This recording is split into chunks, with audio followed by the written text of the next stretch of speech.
अमरनाथ एक स्थान है जहाँ पार्वती जी को वो अनमोल मंत्र प्राप्त हुआ था। अब इस दास के पास वो कंप्लीट स्पिरिचुअल नॉलेज है, वो अमर मंत्र है। ये अमर मंत्र जो भगवान शिव ने पार्वती जी को दिया, ये तो इतना अमर है, जब तक शिव रहेगा पार्वती की मृत्यु पुनः नहीं होगी। और एक दिन पार्वती भी मरेगी, शिव भी मरेंगे, ये अविनाशी नहीं है।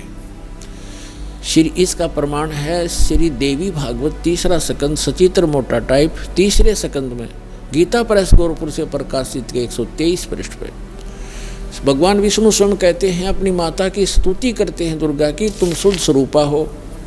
ये सारा संसार तुम्ही से उद्भासित हो रहा है, मैं ब्रह्मा और शंकर आप ही के कारण हम वर्तमान हैं, और हमारा तो आविर्भाव माने जन्म और तिरोभाव माने मृत्यु हुआ करता है, हम अविनाशी नहीं हैं। अपने आत्माओं, जैसे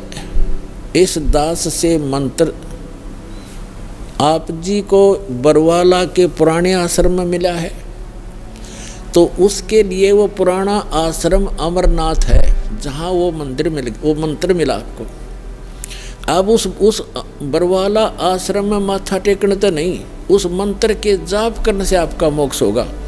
और वो मंत्र आपको ये दास कहीं भी मिल जावे, जैसे घर घर जाया करते थे हम, वो घर में मंत्र देते थे, तो उनके लिए वो स्थान है वो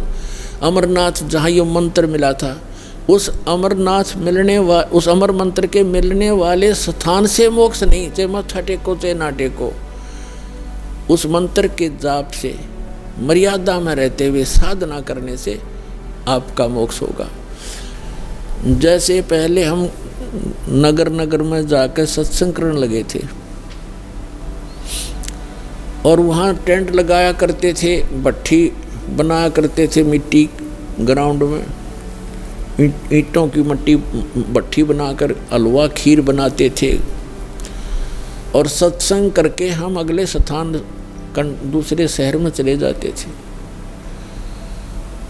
तो जैसे हम एक बार करनाल के अंदर सत्संग करके चले गए,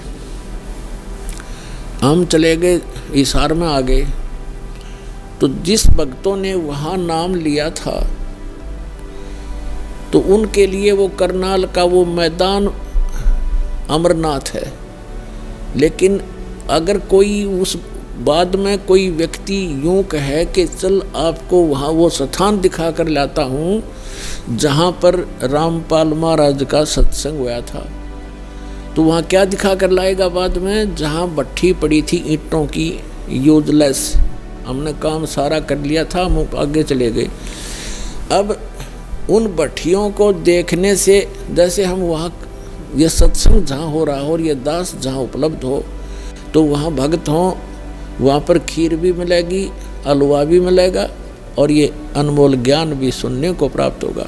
अब यदि कोई व्यक्ति कहे कि चल आपको वो स्थान दिखा कर लाता हूँ जहाँ सत्संग हुआ था, वहाँ जाकर क्या दिखावा, देख यहाँ तो खीर बनी थी, यहाँ हलवा बना था, यहाँ बैठ कर नाम दिया था, तब वहाँ ना तो वह खीर ना हलवा, सूखी भट्ठी है, उन्हें 6 पे माथा टेका हो चाहिए, तो वह चीज़ तो यहाँ मिलेंगी जहाँ दास उपलब्ध है। अब ये बरवाला के अंदर है वो भट्ठी, वो खीर भी, हलवा भी, और अनमोल मंत्र और ज्ञान भी।